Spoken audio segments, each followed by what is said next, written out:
Olá, queridos, depois de um tempo bem curto de férias, estamos voltando para compartilhar dos nossos devocionais. Eu estava com muitas saudades. E você? Diga lá, estava com saudades? Então eu quero poder compartilhar com você esse devocional tão precioso. E o tema de hoje será: se você não sabe quem você é, qualquer figurinha cola. E aí, vai colar ou não? Quando eu tinha a idade de 13, 14, 15, 16 anos, na minha adolescência, eu acreditava ser alguém que não poderia de maneira alguma realizar algo extraordinário. Isso aconteceu por quê? Uma série de fatores emocionais, fatores familiares, me levavam a crer que eu era uma pessoa inadequada, imprópria, incapaz, em certo sentido, sem condições de fazer algo que realmente pudesse valer a pena. E eu convivi com essa sensação por muitos anos. Eu acredito que todos nós aqui já tenhamos passado por isso. E eu lhe pergunto, quais são os dilemas de não sabermos exatamente quem nós somos?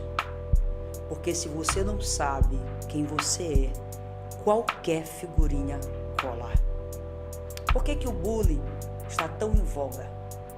Por que um tempo atrás nós poderíamos ouvir sobre você é orelhudo ou cabeçudo, e nós trocávamos esse tipo de apelido de forma muito mais natural do que hoje. Hoje as pessoas se isolam, se ferem, e diante de dilemas como esse eu fico pensando, será que a palavra de Deus tem algo para nos falar sobre isso? Então eu quero convidar você nesse momento a abrir a sua Bíblia lá na epístola de Pedro, primeira epístola de Pedro, no capítulo 2, no verso 9. E o texto diz assim: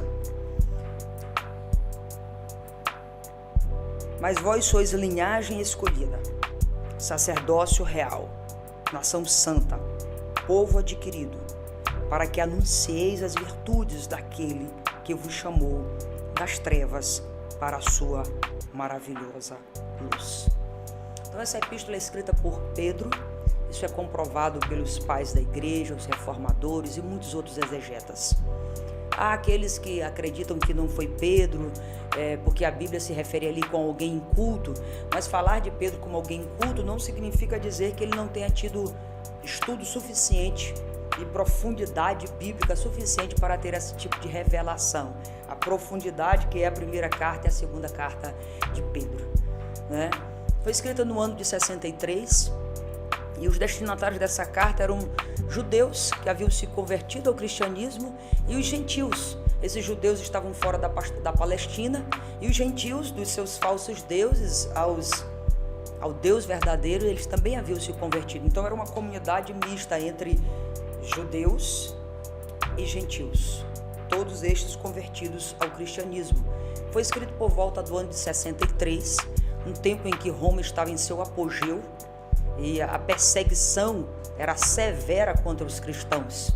Então Pedro escreve essa carta, além de confortar, consolar, direcionar, pontuar, ele também queria trazer a identidade daquela comunidade cristã, visto que aquela comunidade estava sendo massacrada, desfeita, desqualificada. Pedro então tem a necessidade de afirmá-los e reafirmá-los, porque se você não sabe quem você é, qualquer figurinha cola. No que se refere aos gentios, os judeus acreditavam que os gentios eram como pau, que era como lenha, na verdade, só serviam para serem queimados no inferno. Era essa utilidade dos gentios. E Pedro traz uma declaração muito profunda. Ele diz: olha, mas vocês são raça eleita, sacerdócio real, nação santa, povo adquirido, para anunciar as virtudes daquele que vos chamou das trevas para a sua maravilhosa luz. Se você não sabe quem você é, qualquer figurinha cola. E com Pedro nós aprendemos que nós somos um povo de Deus, propriedade exclusiva do Senhor.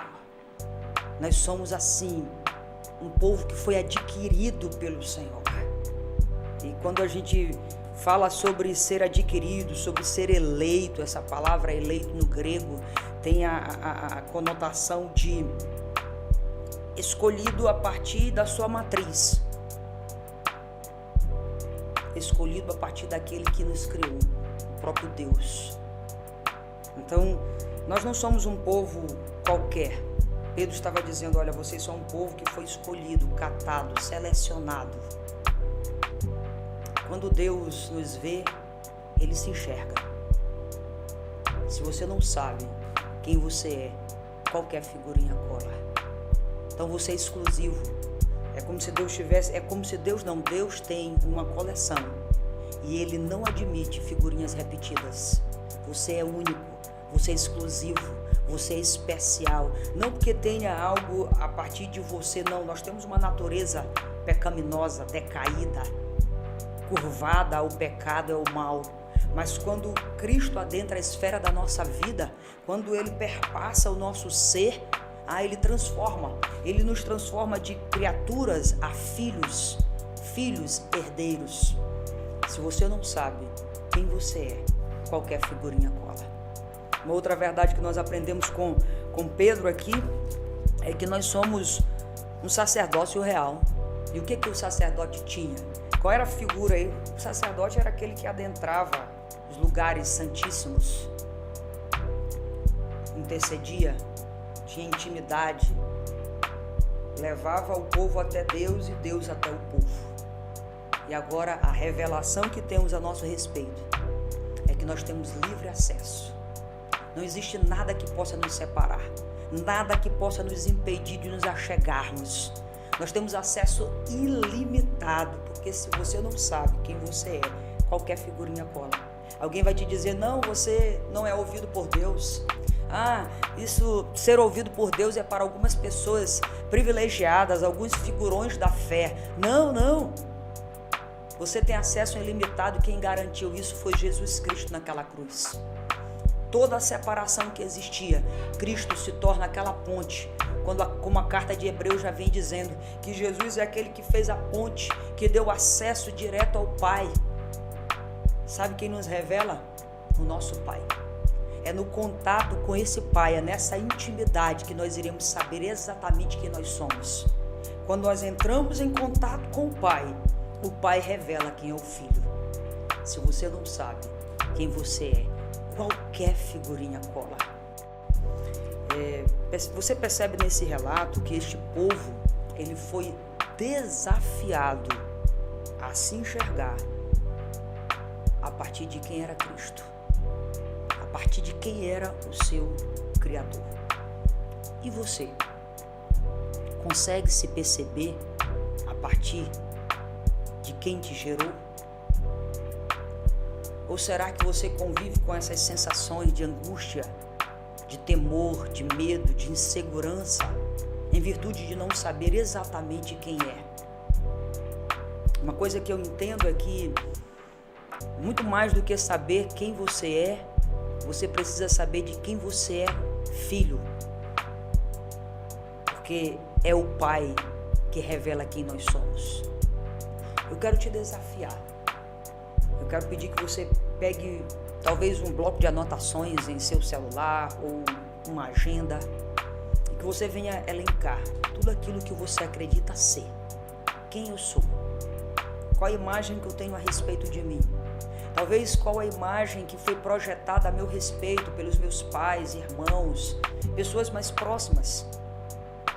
Coloque tudo isso num papel. Depois pegue a palavra de Deus. Veja o que a palavra de Deus diz a respeito de tudo que você já colocou a respeito de si mesmo.